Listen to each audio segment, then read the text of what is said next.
And many greetings to the whole family from us. And if possible, please find wonderful high name.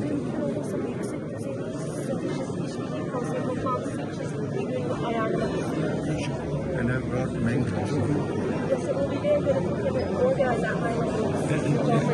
That's right, yes, that's right.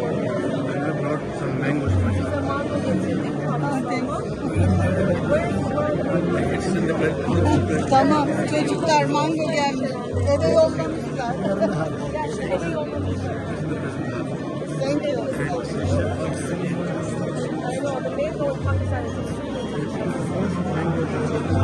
I will send in 10 days 200 bags.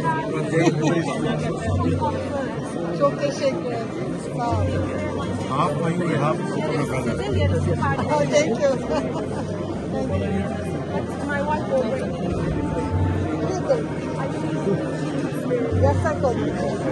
Çok fazla yasak.